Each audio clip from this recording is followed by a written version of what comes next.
네, 부동산 최고의 앱 KB 부동산 앱과 함께 부동산 관심 있는 분들은 꼭 챙겨서 다운로드 받으시기 바라겠고요.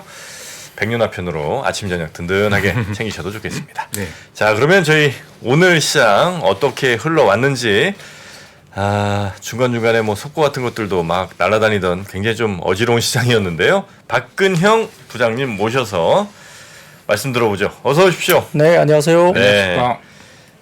오늘 뭐 늘 바쁘시겠습니다만 오늘 같은 날은 특히 막 자료 취합하시고 뭐 네. 정리하시는데 굉장히 또 바쁘셨을 것 같습니다. 예, 뭐 오늘 시장 자체도 뭐 막판에 갑자기 변동성이 커져가지고 예. 바쁘기도 했고요.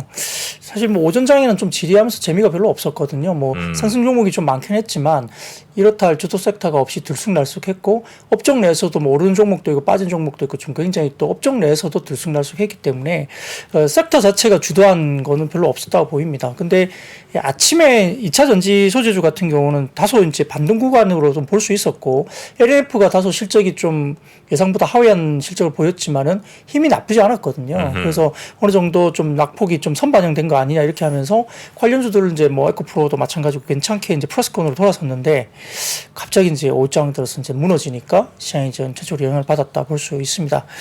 그래서 이제 국내 증시는 어제 이제 미국 4월 CPI가 전망치를 하회하는 수준으로 발표됐기 때문에 인플레이션 둔화에 대한 기대감 때문에 2,500포인트를 넘으면서 코스피가 상승 출발을 했습니다.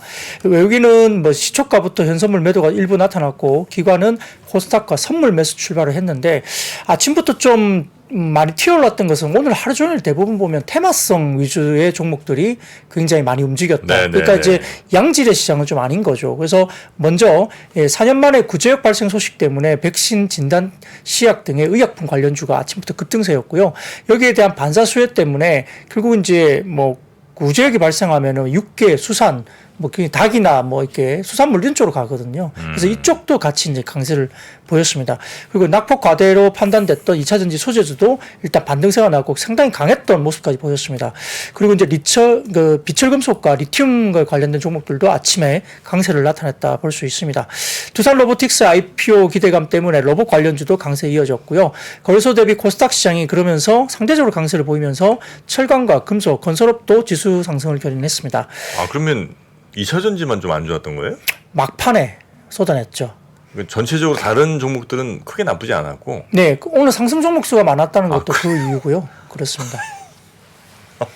근데 이제 영향을 미쳤겠죠. 왜냐하면 네네. 2차 전지 소재주가 코스닥에서 대장주잖아요. 시가총액 1, 2위이기 때문에 네네. 거기가 무너지니까 이제 전체적으로 올라가던 종목들의 상승폭도 다소 조금 빠지는 좀 상승폭이 좀 줄어들면서 끝나는 그런 시세가 나타난 거죠.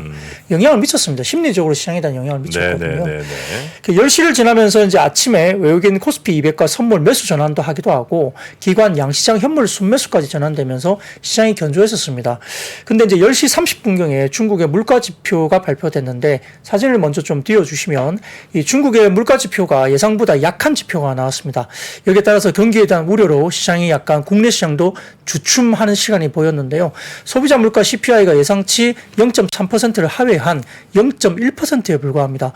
이거 굉장히 낮죠. 소비자 물가 지수가 네. 중국 같은 경우는. 그러니까 이게 우리가 생각하기에는 미국 같은 경우는 얼마나 좋겠습니까만은 중국 같은 경우는 이렇게 되면 경기의 온도가 아직도 뜨겁지 않다. 경기가 되게 좀 뜨뜻미지근하다 이렇게 볼 수 있습니다. 물가가 낮은 거라 문제군요. 중국은 오히려. 그렇죠. 예, 네. 그렇습니다. 그래서 이런 것들 때문에 CPI의 주요 지표인 식품과 주거 비용도 마이너스 영역에 가깝기 때문에 이 경기가 매우 이제 좀 많이 이제 부양 정책을 냈는데도 불구하고 경기가 살아나지 못하고 있다. 이렇게 분석이 된 겁니다. 그러니까 국내 시장도 이 시간대 되게 주춤한 모습을 보였거든요.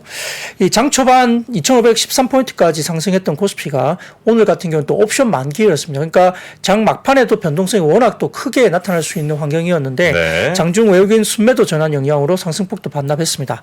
지수가 전반적으로 움직임을 주도할 모멘텀이 부재한 상황에서 뭐 5월 들어서는 코스피가 낮게는 2,480포인트에서 높게는 2,520포인트 이렇게 박스권에서 움직인다 볼 수 있겠고요. 코스닥은 금융투자 중심으로 기관 자금이 유입되면서 오전장에 상승세를 보이다가 말씀드렸던 뭐 장 막판에 에코프로 이동채 전 회장의 미공개 정보 이용에 대한 뭐 법정 구속 소식이 들리면서 에코프로 그룹주 중심으로 급락세가 나타나면서 마이너스 전환 낙폭 확대가 됐습니다. 그런데 이 시간대, 그러니까 3시 정도 넘어서 이 시간대 또 뭐가 있었냐면 미국 쪽에서 뭐 옐런 재무장관이 네. 일본에서 있는 G7 재무장관에 참석하면서 미국의 채무 불이행 개념이 미국을 비롯한 글로벌 경제에 심하게 훼손시킬 수 있기 때문에 생각할 수 없는 것으로 간주해야 된다고 경고를 했습니다.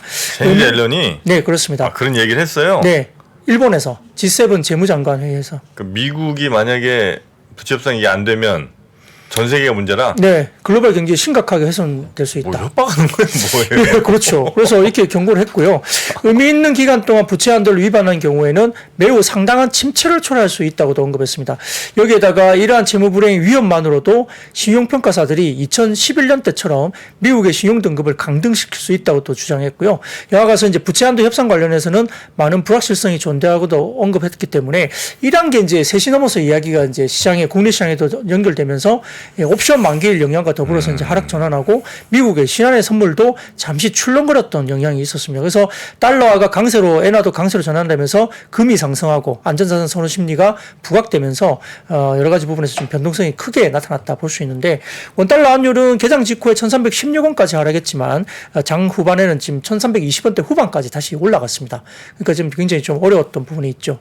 근데 오늘 이렇게 환율이 다시 치솟은 이유도 있습니다. 다음 사진을 보여주시면 5월 1일에서 10일까지의 수출입 실적인데요. 이 보시면 역시 이제 상당히 좀 좋지 못합니다. 무역 적자가 41억 달러로 전월과 비슷한 수준으로 유지가 됐고 수출은 전년비 10.1%나 감소했고요. 특히 반도체가 29.4% 감소, 석유 제품이 40.1% 감소를 했습니다. 네. 그러니까 이런 무역 적자 부분도 이제 환율에 영향을 미쳤다 볼 수 있습니다. 다만 이제 좀 위안이 되는 것은 최근에 강한 게 뭡니까? 자동차잖아요. 네. 그래서 자동차가 125.8% 증가했고 자동차 부품도 7.8% 증가하면서 수출 감소액을 줄였다는 것이 최근에 이제 자동차 쪽에 좀 좋은 온기가 부르는 것도 이야기될 수가 있겠습니다. 그래서 이러한 펀더멘털이 반영되면서 환율에 영향을 미쳤고요. 여기에 따라서 이제 업종별로 본다면 건설업은 이제 어느 정도 GS건설이나 현대건설 중심으로 강세가 이어졌고 기계 같은 경우는 향후 실적 개선 기대감에 CS윈드가 상승했는데 1분기 실적이 뭐 세액공제 빼고 나면 별로 안 좋다 이렇게 이야기하면서 빠졌지만 다시 오늘은 좀 2분기 이후는 괜찮다 생각하면서 주가가 좀 상승세로 돌아섰습니다. 네. 한덕수 국무총리와 루마니아 총리와 원전 국방 관련 협력 논의가 있었던 가운데 방산주가 부각되면서 상승세를 보였고요. 전반적으로 지금 금융주식사도 오늘 금융업을 중심으로 상승세를 보였습니다. 반면 이제 의료 정밀이 가장 부진했고요. 코스닥 업종별로는 운송 장비 부품, IT 소프트웨어 그리고 여러 가지 부분에서는 상승세를 보였는데 반면 이제 음식료, 담배 제약 이쪽에서 이제 약세를 보였다 볼 수 있겠습니다. 네. 자, 하여튼 뭐 우리 수출은 계속해서 좀 안 좋은 상황이 이어지고 있는 것 같고요. 그래도 아마 3월인가 경상수지는 다행히 아마 살짝 플러스는 나긴 난 것 같더라고요. 흑자로 돌아섰어요. 그건 이제 무역은 아니었고 경상수지. 그러니까 외국에 투자했던 뭐 배당을 받는다든지 그런 게 그것까지 이제 합쳐서 그랬죠. 예, 그래서 오늘 1분기 경상수지 다 발표를 했지만은 마이너스 44억 달러로 마이너스는 3월달에 흑자로 돌면서 조금 이하는 됐습니다. 네. 자, 그러면 하나하나 섹터별로 좀 살펴보죠. 어디 로보트부터 갑니까? 네, 이제 좀 천천히 해보겠습니다. 네. 자, 두산 로보틱스가 내달 코스피 상장 예비심사 청구서 제출 예정이라는 소식이 들렸습니다. 그러다 보니까 시간적으로 본다면 6월 달에 상장 예비심사 청구를 제출하고 거래소 심사 기간이 한 2달 정도 걸리기 때문에 9월 초에는 심사 승인을 받고 10월쯤 이제 상장 완료가 된다 이렇게 이야기가 되는 것 같습니다. 두산의 지분율이 90.9%까지 있다 보니까 수급 쪽으로도 IPO 이후에도 상당히 좋을 수 있기 때문에 주가 상승이 기대된다고 이제 시장은 분석을 하고 있습니다.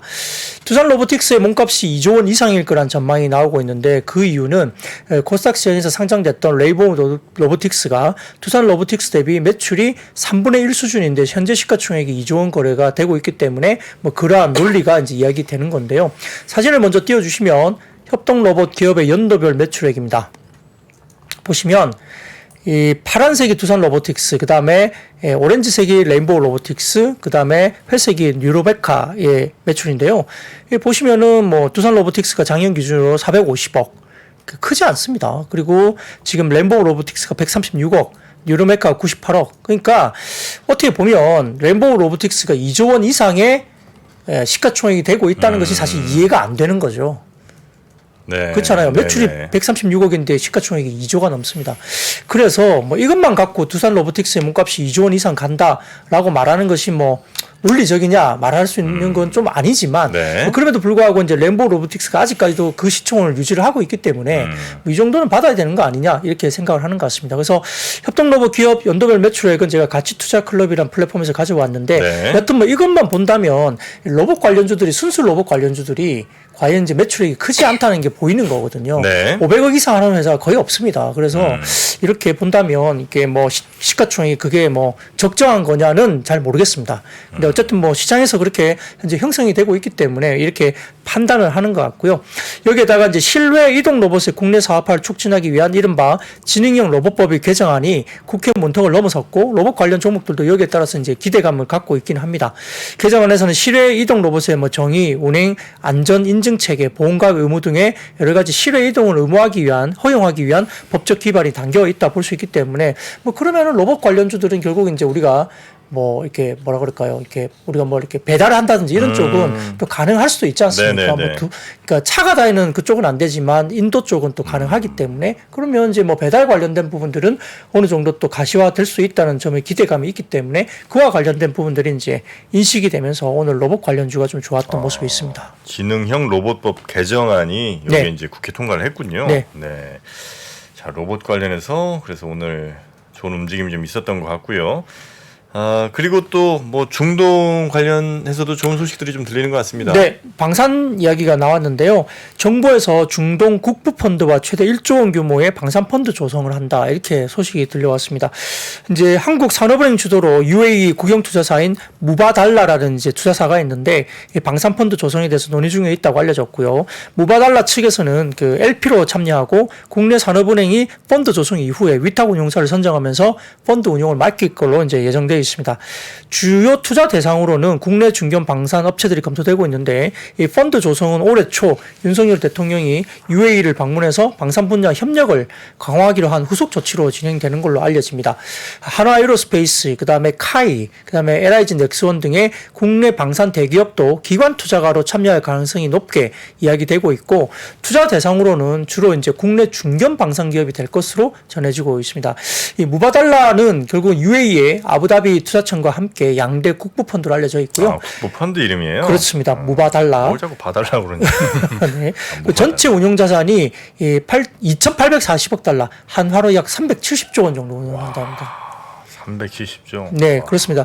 예, 거기에다가 이제 정부가 지난 2일 전 세계 18개국 외교사절단을 초청해서 경기 포천 제8기동사단의 K2 전차 전투 사격 훈련 참관, 그리고 각종 차량과 전투 장비의 전시 관람, 시승 등의 국산 무기 홍보를 위한 행사를 별도로 개최했다고 알려졌습니다. 한국이 이제 현재 세계 9위 방산 수출국인데 2027년까지 미국, 러시아, 프랑스에 이어서 4대 수출 국가를 목표로 하고 있기 때문에 방산 올해 수출 수주액이 역대 최고치였던 작년 방산 수출액 173억 달러를 뛰어넘을 거 전망하고 있는데 올해는 기대치가 200억 달러 정도가 되는 걸로 알려져 있습니다. 뭐 사진을 좀 띄워주시면 네. 방산 수출 규모 추이를 볼 수 있는 사진인데요. 이 보시면 2020년 이후로 갑자기 뛰기 시작했습니다. 그러니까 이게 이제 우크라이나 전쟁도 같이 이제 연계되면서 네. 이제 유럽 쪽에도 마찬가지고 한국형 관련된 수출을 이제 많이 할 수 있다 이렇게 이야기 나오는 상황인데 상당히 뭐 좀 중장기적으로도 여전히 좋은 그림이 나타날 수 있는 쪽이 방산이고요.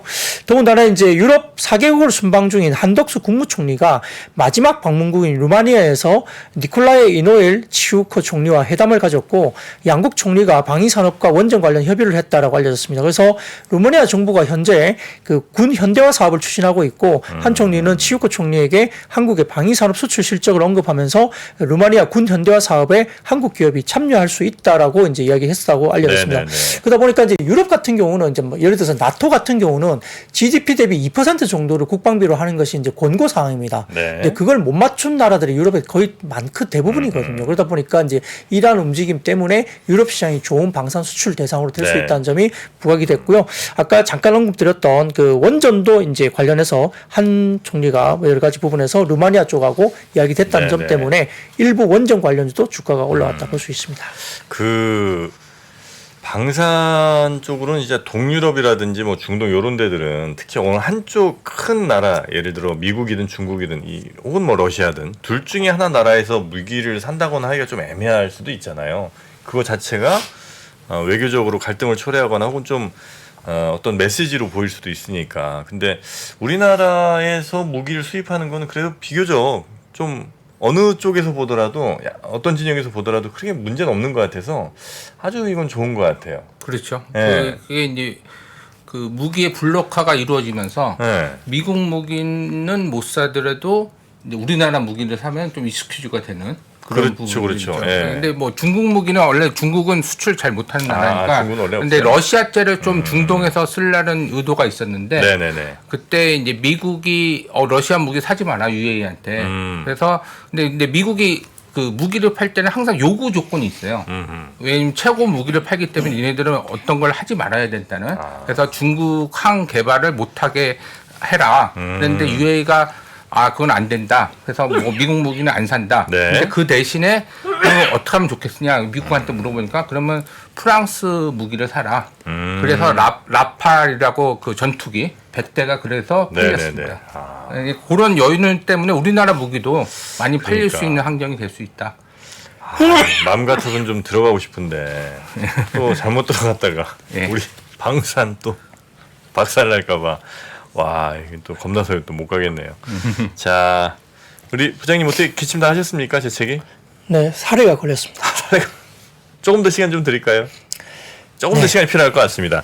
하여튼 그 방산 관련해서는 그래서 제가 뭐 공부를 많이 한 건 아닙니다만 예를 들면 그 각 나라별로 정말 특히 이제 동유럽 같은 데는 물론 이제 서방 세계와 더 좀 친하게 지내고 싶은 뭐 이런 좀 움직임이 있긴 있습니다만 그래도 러시아의 영향력을 아주 무시할 수는 없으니까 그래서 미국 무기를 그냥 막 들여온다는 것 자체가 조금 부담스럽다는 그런 얘기가 좀 있더라고요. 근데 이제 지금 동유럽이라도 작년도 2월 24일 날 우크라이나를 침공하면서 러시아가 완전히. 나토에서 이제 6월 29일 날 그 협의를 정한 게 뭐냐면 네. 러시아랑 중국을 공동의 적으로 해서 무기 같은 거는 절대로 쓰지 말라고 협의를 했습니다. 네네네. 그래서 지금 나토 국가들은 뭐 러시아 거를 그러니까 중동은 뭐 약간 뭐 쓸 수도 있겠지만은 나토에서 유럽 국가에서는 전혀 쓸 수가 없습니다. 네네네. 지금 상황에서는. 그래서 한국 방산이 예. 좋은 대안이 될 수밖에 없다. 예. 네. 그렇게. 그리고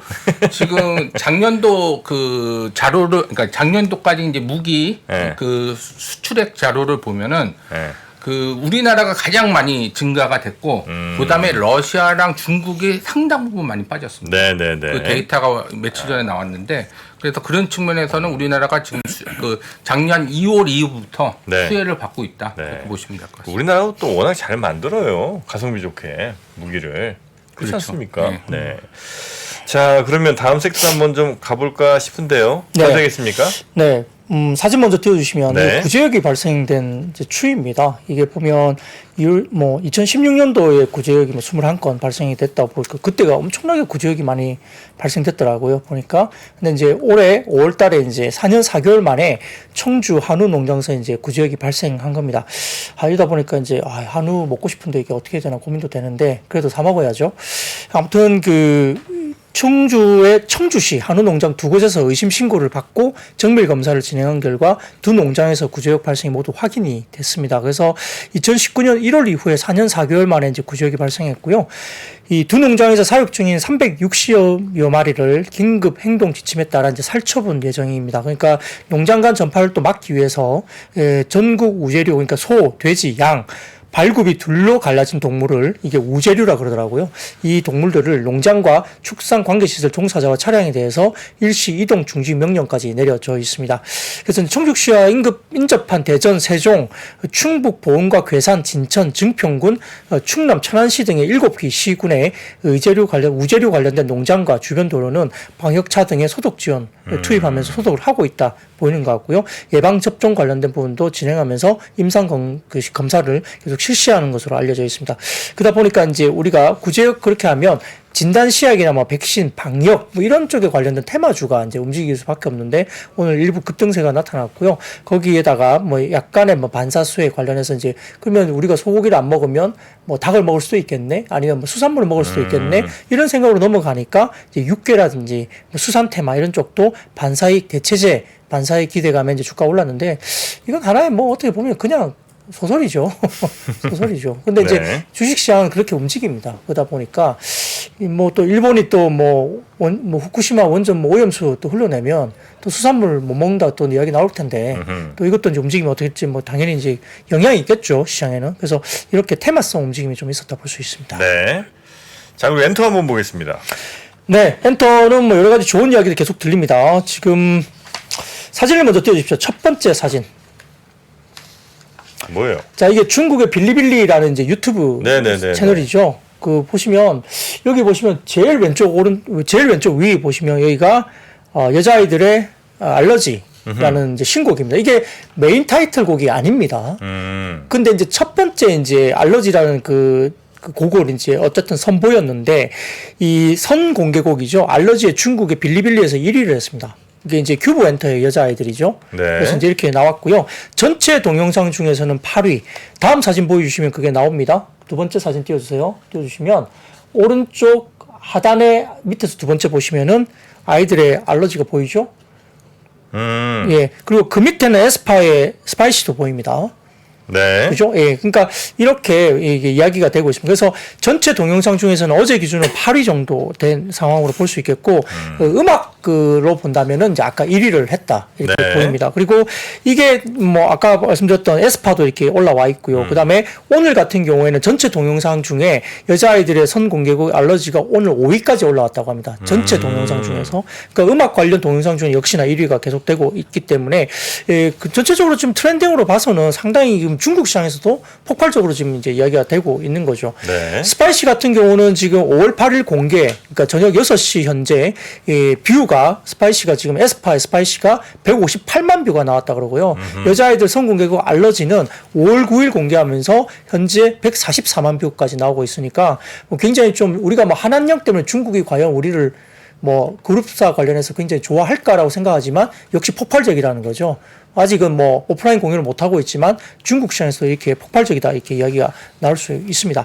다음 사진 보여주시면은 큐브엔트 여자아이들의 중국 공구 현황인데요. 오른쪽 공구? 예. 아, 공동구매? 그렇죠. 중국에서? 네, 맞습니다. 이거 뭐 다른 것들은 다 보시지 마시고 네. 제일 오른쪽 아래 보시면 빨갛게 된 부분 보시면 약 30만 장 정도 나와 있거든요. 30만 장.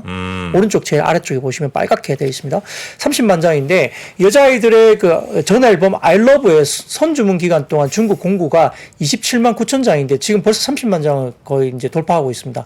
그러니까 4, 50만 장 정도 공구가 되면은 아마 기본적으로 한 2, 30만 장 정도는 현재 이제 중국에서 팔 수 있다 이렇게 볼 수 있거든요. 그러니까 이제 이런 부분들이 이제 굉장히 이제 주목이 되면서 큐브 엔터가 오늘 꽤 많이 올라왔습니다. 이 더군다나 YG 플러스가 1분기 실적을 냈는데 역대 최대 분기 실적을 냈거든요. 어닝 서프라이즈 수준입니다. YG 플러스가. 그래서 매출은 555억에 전년비 106% 증가, 그리고 전 분기 대비 25.6% 증가, 그리고 OP 마진은 92억으로 전년비 117% 증가, 그리고 전 분기 대비는 653% 증가. 이게 이제 연결 기준이고요.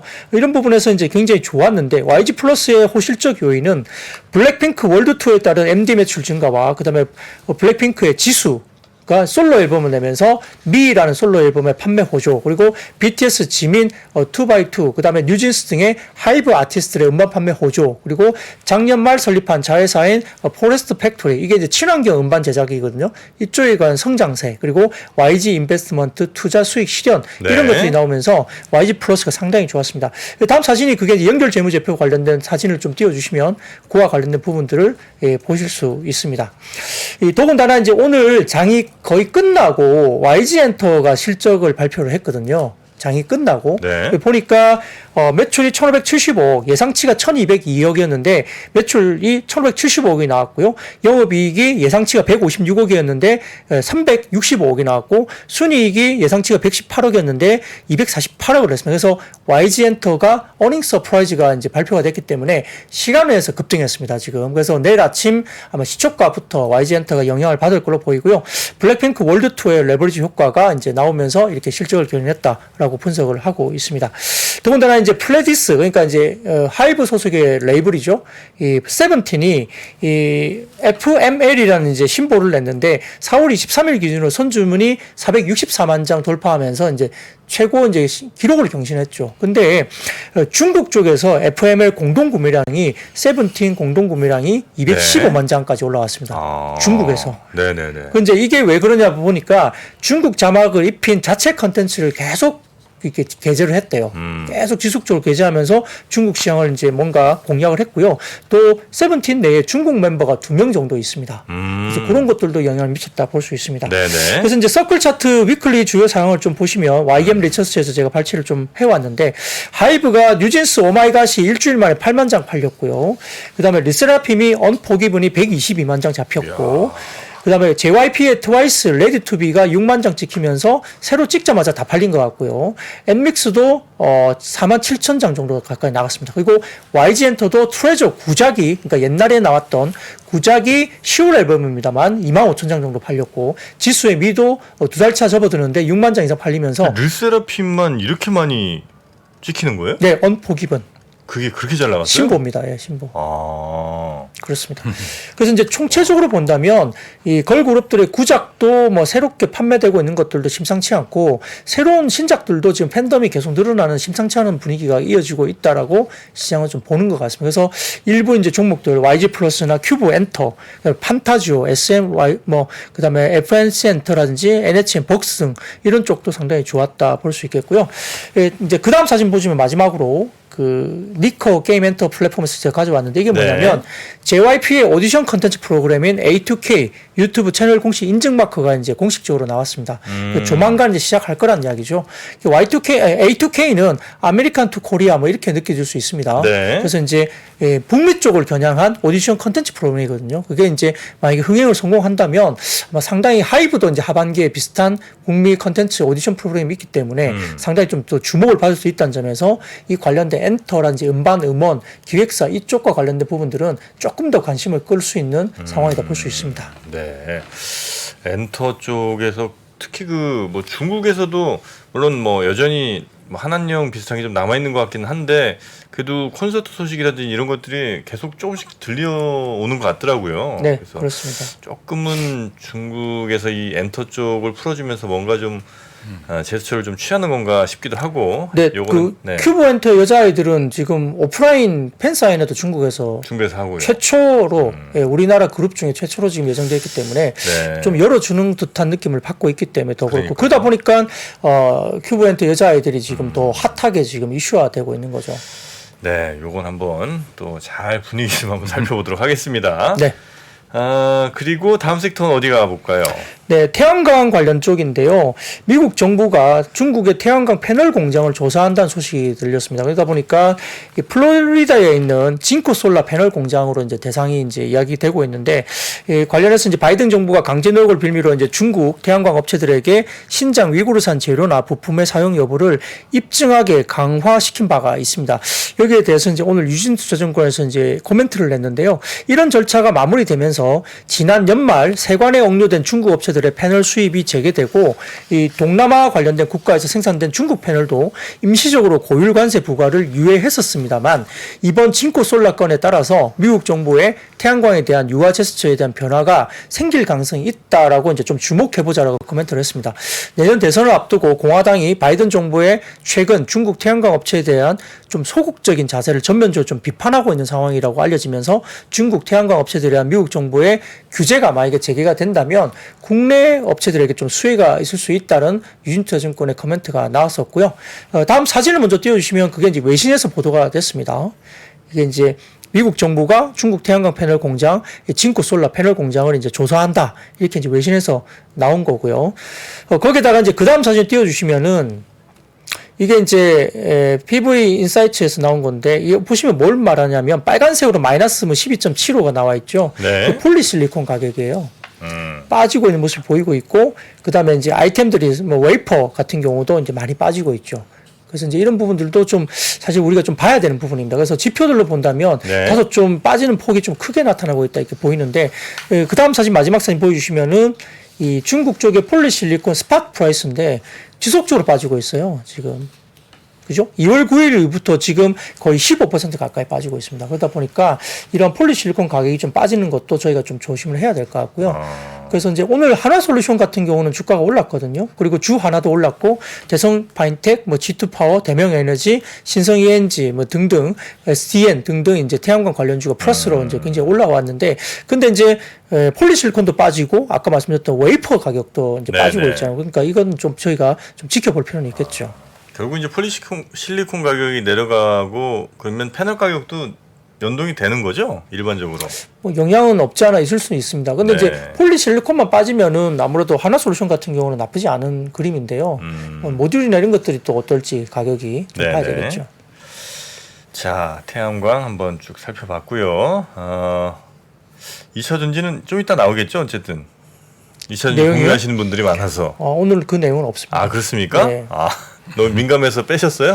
아니 그것보다는 네. 아침에 올라가다가 네. 특이한 다른 뭐 악재는 뭐 시장에서 보인 게 없었어요. 아. LLF는 실적 미스를 좀 했는데 어차피 그게 반영이 됐고 그럼에도 불구하고 아침에는 주가들이 좋았거든요. 네. 에코프랑 에코프랩도 굉장히 많이 주가가 올라왔고 네. 오전에 굉장히 좋았었는데 이제 지지부진 하다가 오전에 좋다가 네. 지지부진이라는 거는 다시 상승폭이 조금 줄어든 부분이 있었습니다만 플러스권은 유지가 된 거죠. 근데 이제 그 부분도 네. 사실 이제 아까 10시나 10시 30분 중에 뭐 중국 쪽의 지표가 너무 안 좋고 약간 흔들린 면이 있었다 말씀드렸잖아요. 그러면서 이제 조금 상승폭이 좀 줄어들면서 플러스권 유지는 됐습니다만 이제 약간 그런 상승폭이 줄어든 정도로 거래가 됐던 거죠. 네네. 근데 결정적으로 이제 3시쯤 이제 그 장 막판 즈음에 에코프로 이제 전 회장의 구속 소식이 전해지면서 그때부터 급락하기 시작한 거죠. 처음에 뉴스 나오자마자는 그때는 한 약보합 정도 뭐 1% 정도 마이너스였거든요. 아, 그래요? 근데 시간이 지나면서 이제 계속 더 빠지는 거예요. 처음 뉴스 그러니까 구속 소식 들리고는 네. 그렇게 많이 안 빠졌고. 네, 뭐 마이너스 1%, 뭐 1, 2%이 정도였는데 시간이 지나면서 뭐 6%까지 막 이렇게 빠지기 시작한 거죠. 근데 이제 그게 개인들의 투매가 좀 나온 걸로 확인이 됩니다. 실제 네. 오늘 보시면 그 외국인하고 기관이 다 샀거든요. 그리고 기관 수급 주체들은 모든 주체가 다 샀습니다. 뭐 네. 금융투자, 연기금, 뭐 등등등, 보험 등등등에서 다 샀습니다. 에코프로 BM을 보시면. 그러니까 개인들이 오늘 투매가 나온 샀어요? 거죠. 네. 왜 샀지? 그러니까 어쨌든 투매가 나온 걸로 보이고요. 아. 개인 투매가 나오면서 이제 지금 기관 외국인들이 그걸 다 받아냈다고 볼 수 있겠죠. 올려서 받지 않고 밑에 네. 대놓고 받은 걸로 보입니다. 계속 빠지면서 받았으니까. 그렇습니까? 네네. 예를 들어서 근데 어떤 회사의 뭐 경영진의 이런 뭐 문제로 뭐 이렇게 터졌어요. 그러면 이제 그 섹터에 있는 다른 기업들은 사실 나쁠 게 별로 없잖아요. 그 회사의 문제인 거니까. 근데도 전체 그 섹터 자체가 영향을 받습니까, 이렇게?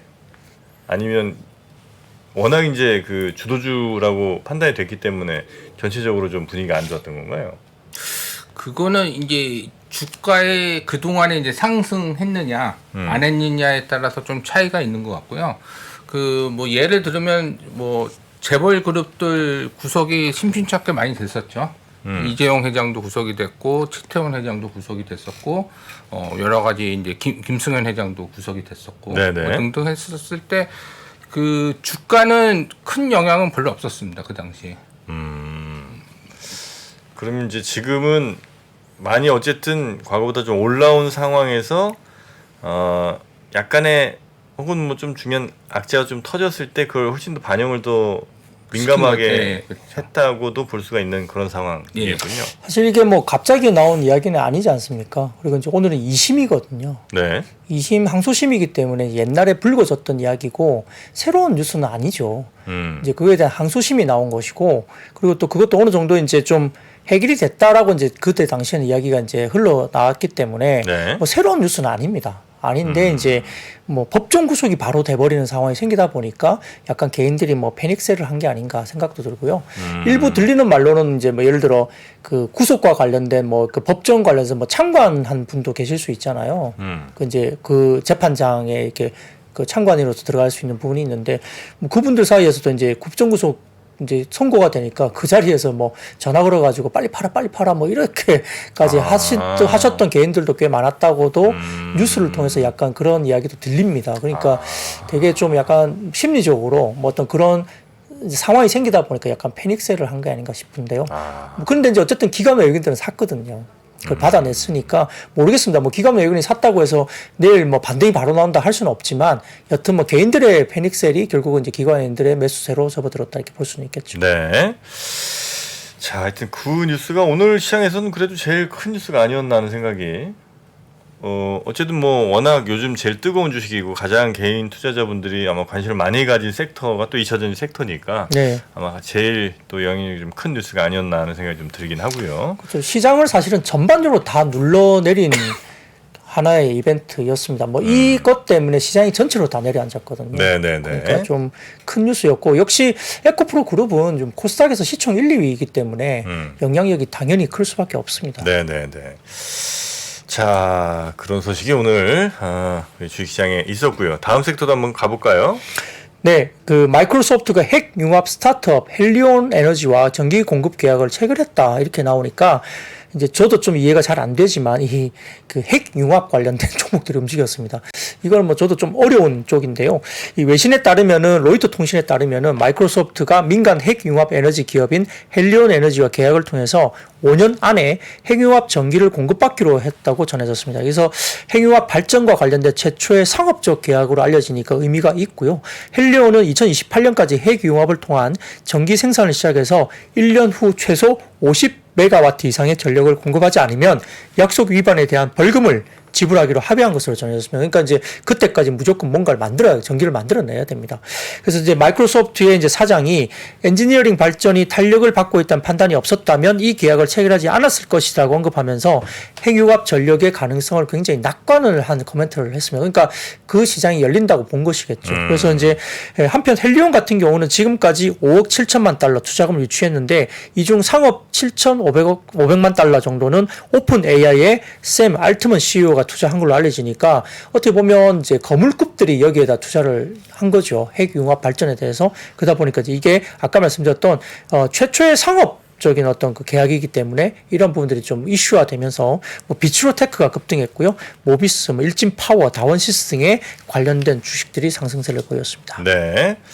자, 그리고 AI 관련해서도 오늘 좀 이슈들이 좀 있었던 것 같더라고요. 네, 뭐 구글. 사실 맞습니다. 네. 구글 같은 경우는 AI 인공지능 관련해서는 상당히 좀 보수적인 입장을 취했던 회사입니다. 개발한 이후에 서비스 관련해서는 굉장히 좀 보수적으로 임했던 회사거든요. 그러니까 자체적으로 AI에 대해서는 계속해서 개발을 많이 했지만 네네. 투자도 많이 했잖아요, 그죠? 네. 뭐 딥마인드라든지 뭐 여러 네네, 맞습니다. 프로젝트들도 있었는데 이제 그걸 서비스화해서 사람들한테 공개하진 않았었는데 네. 이번에 드디어 이제 좀 큰 거 하나 내놓은 거군요. 좀 이제 공격적으로 이제 어떤 전략을 바꾸기 시작했다는 그 평가를 받고 있습니다. 그래서 그 사람처럼 묻고 답하던 인공지능 챗봇인 바드를 미국과 한국을 비롯해서 전 세계 180국에 전면 오픈을 했습니다. 그러니까 이제 굉장히 보수적인 전략을 취했던 구글이 이제 전면 오픈하면서 상당히 좀 공격적인 전략으로 바뀌었다 볼 수 있겠고요. 캘리포니아에서 주최한 뭐 구글 연례 개발자회에서 이제 오늘부터 바드 이용을 뭐 위한 대기자 명단 운영을 종료한다라고 밝혔고요. 바드 전면 오픈은 지난 3월 출시한 지 한 달 반 만에 이루어진 건데 지난해 11월 출시된 오픈 AI의 챗 GPT와 본격적인 뭐 경쟁이 당연히 될 수밖에 없는 상황이니까 이와 관련된 AI 관련된 쪽도 상당히 주목을 받을 수밖에 없었습니다. 바드에는 구글의 최신 대규모 언어 모델 팜2가 탑재됐고요. 한국어와 일본어 지원을 시작했다고 합니다. 그래서 바드는 그동안 영문으로만 지원되어 있었는데 두 번째 지원 언어가 한국어로 채택됐으니까 그만큼 한국의 어떤 뭐 여러 가지 IT라든지 이런 어떤 위상이 상당히 높아진 것을 느낄 수 있습니다. 그래서 이런 이야기들이 들리면서 뭐 UNGL, 비트나인, 코난 테크놀로지, 데이터 솔루션, 솔트룩스, 뭐 딥노이드 등의 AI 관련된 종목들의 테마가 상승세를 보였다 볼 수 있습니다. 네. 자, AI가 차세대 다음 좀 주도주가 될 수 있을까 이렇게 기대하시는 분들도 꽤 많이 있는 것 같더라고요. 그렇죠. 2차 전지 이후에 다음 주도주가 혹시 AI 아니겠느냐. 근데 1월 달에 많이 올랐었죠. 하긴 그랬죠. 예. 네. 주도주로서 같이 이제 많이 올랐다가 조금 지금은 조금 한 3-40% 빠진 상황이고. 근데 최근에는 또 AI 관련해서 눈이 타고 그런 의료용 AI들이 좀 많이 오르고 있습니다. 네네네. AI. 요즘 근데 AI 발전 속도 보면 좀 약간 겁난다 싶은 정도의 그렇죠. 발전 속도는 좀 있더라고요. 네, 그래서 이제 규제에 관련된 이슈가 지금 계속 미국 쪽도 그렇고요, 유럽 쪽도 마찬가지고 이제 뭐 서비스를 좀 못하게 한다든지 뭐 규제와 관련된 뭐 어떤 뭔가 규정이 있어야 되겠죠. 그러니까 그런 것이 없으면 이게 선을 넘어버리면 뭔가 일이 터질 수도 있는 그럴 수가 있고 또 아직까지 그 자료가 100% 이렇게 정확하지 않은 자료들이 많이 제시가 됩니다. 그러면 이제 정보의 왜곡이 또 될 수도 있습니다. 그러다 보니까 아직까지는 조금은 이제 좀 조심을 해야 되는 부분이 분명히 있다. 근데 또 돈이 되느냐의 문제는 또 다른 이야기잖아요. 네. 그러니까 이제 돈이 안 되는데 뭐 시장만 가게 되면 또 이제 주식은 거품이다 이야기 될 수 있기 때문에 그런 부분들도 면밀히 좀 봐야 되겠죠. 일단 돈이 되느냐가 가장 중요하죠. 메타버스가 돈이 안 돼서 주가들이 좀 힘들어진 것도 마찬가지고요. 그러니까 돈이 돼야 됩니다. 네. 자, 그리고 건설주가 올랐어요? 네, 뭐 그 건설사들이 좋아서 그런 건 아니고요. 네.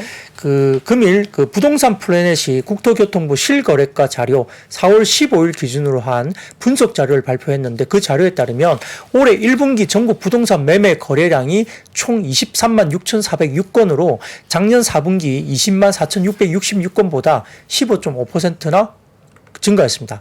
같은 기간 매매 거래 대금도 26% 그러니까 50조 8,054억 원에서 64조 59억 원으로 증가했기 때문에 매매 거래 금액도 26%나 급증하다 보니까 바닥을 좀 찍었다라고 보는 것 같고요.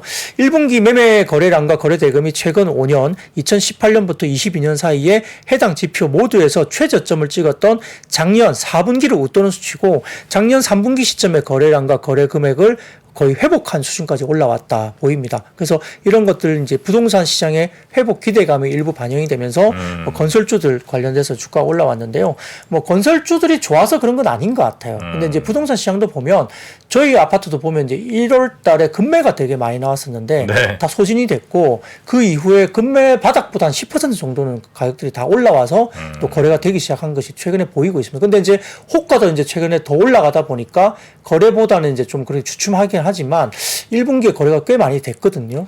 뭐 그렇게 느껴보면 아마 어느 정도 바닥을 찍고 일부 그렇고 용인 지역에 뭐 지금 30평대 12억의 분양이 완전 완판이 되면서 일부 이제 좀 뭐 용인 이제 하부 지역에도 이게 12억이 될까 지금 분위기에서 이랬는데 그게 완판이 됐습니다 최근에. 그래서 이런 분들 본다면 또 되는 지역은 또 된다는 거고 또 돈들이 몰리고 있는 것도 보이기 때문에 거래 바닥에 대한 뭐 어떤 뭐 기대감 이런 것도 좀 있는 것 같습니다. 네.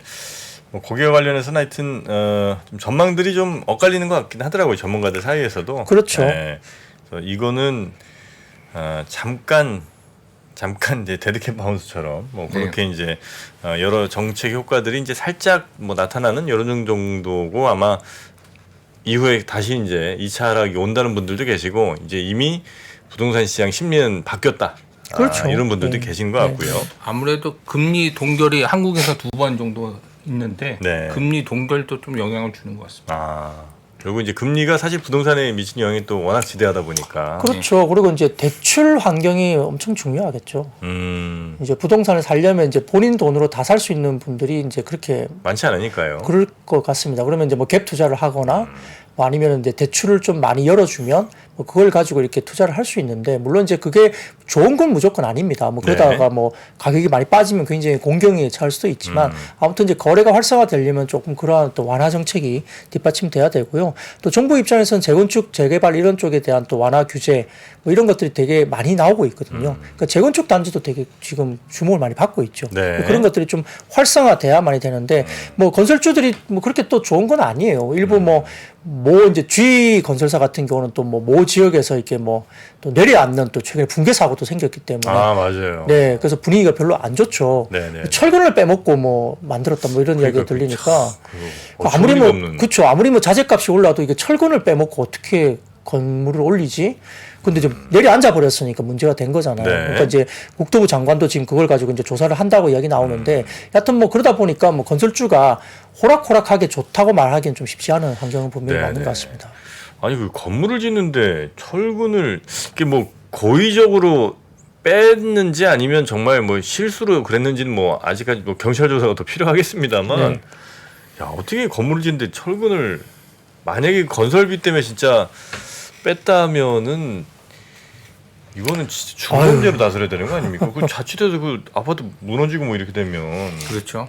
와. 그 뭐 기억나잖아요. 그 H건설사도 그때 한번 무너져가지고 저 광주 지역인가에서 뭐 예, 네. H건설사 그러면서 뭐 크게 이슈가 한번 됐었는데 이번에 G건설사 같은 경우도 사실 제가 보기에도 전혀 이해가 안 되더라고 어떻게 네. 철근을 빼고 건물을 올렸는지 그래서 좀 약간 황당한 경우입니다만 네. 예 그렇습니다. 자 그리고 다음 섹터 어디 보면 되겠습니까? 네, 그 사실 이것도 보면 이게 돈이 안 되는데 오늘 또 주가가 또 긍정적으로 평가를 받았습니다. 에너지 전문 시장 조사 업체 S&E 리서치에 따르면은 올해 1분기 세계 각국에서 판매된 수소차가 총 3,737대.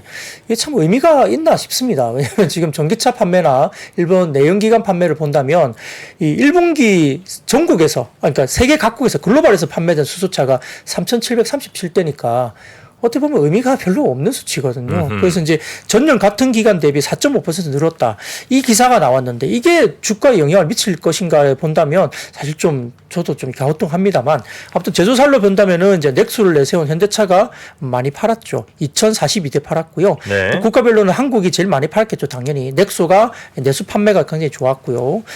그다음에 이제 전체적으로 시장 점유율을 51.2%로 가져갔습니다.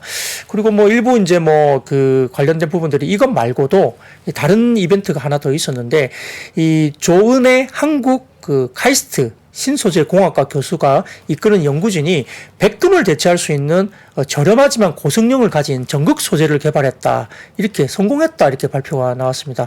그러다 보니까 차세대 수소 연료 전지로 평가받는 음이온 교환막 연료 전지 전극에 쓰이는 백금보다 이 가격이 저렴하고 성능은 우수한 대체 소재를 개발했다고 이제 나왔기 때문에 이게 상용화되면 뭔가 좀 의미 있는 진전이 될 수는 있겠죠. 그래서 이게 이제 기대를 모으면서 이 뉴스가 좀 더 영향을 미친 것 같고요. 연구 단계에서 새로 뭐 만들면 이 상용화까지 보통 한 5년 10년 걸리는 거 아니에요?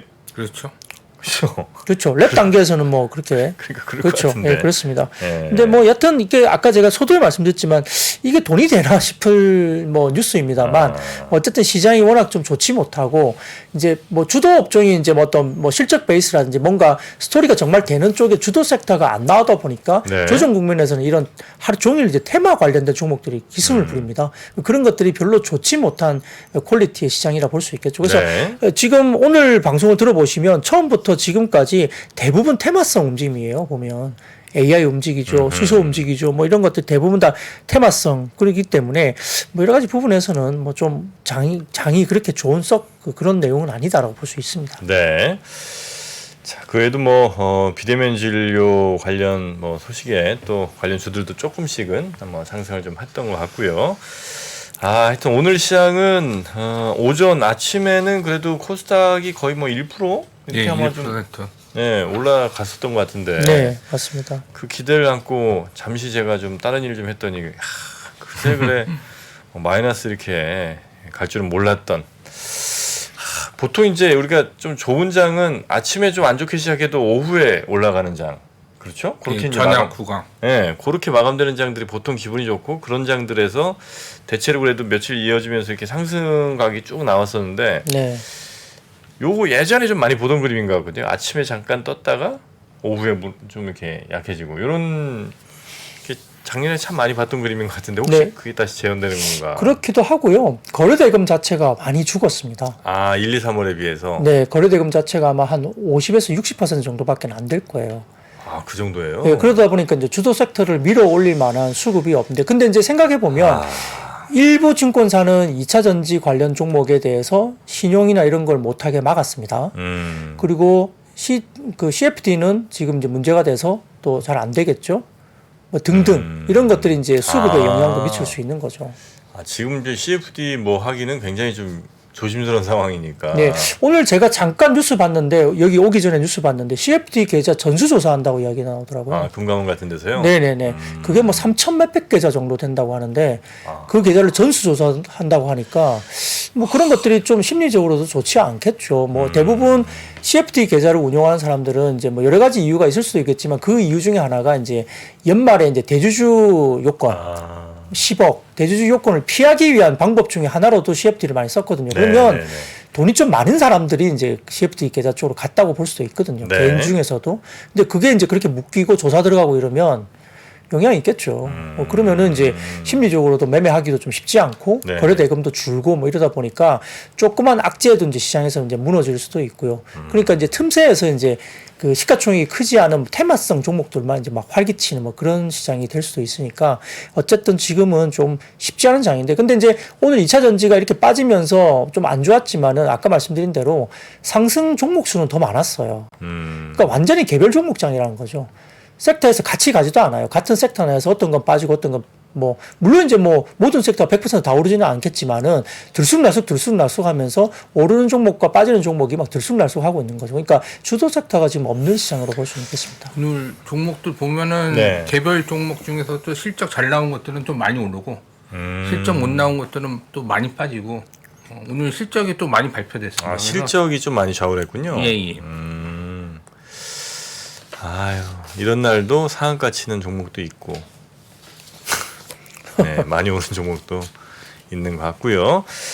자, 알겠습니다. 오늘 박근영 부장님과는 이 정도로 오늘 시장 정리하도록 하고요. 잠시 후에는 그 비만약, 예. 네, 핫 아이템이죠. 네, 이름이 뭐였죠, 그게? 그, 비만 치료제 싹센다는 옛날 거고. 좀 옛날 거 새로 뭐가 새로 나왔다. 나오는 거 그거 뭐죠? 네, 근데 그거, 예. 저도 그거 예, 하고 싶습니다.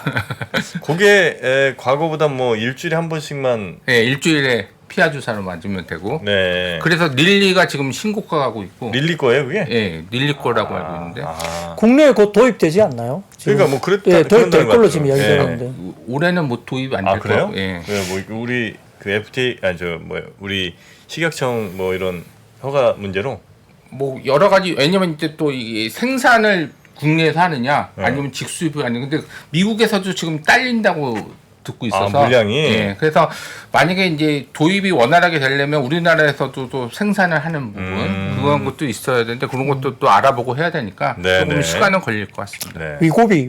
이고비. 예. 네. 미국이 그게 관련주가 국내는 한미약품인가 뭐 어쨌든 좀 연관 언급들이 좀 네네. 되는 것 같아요. 정확하지는 않습니다. 근데 이 정확하지 않은 네. 얘기들 우리끼리 아무리 해봐야 그러니까요. 무슨 소리 있겠습니까? 저희는 모르니까 전문가 모시고 네. 되시죠.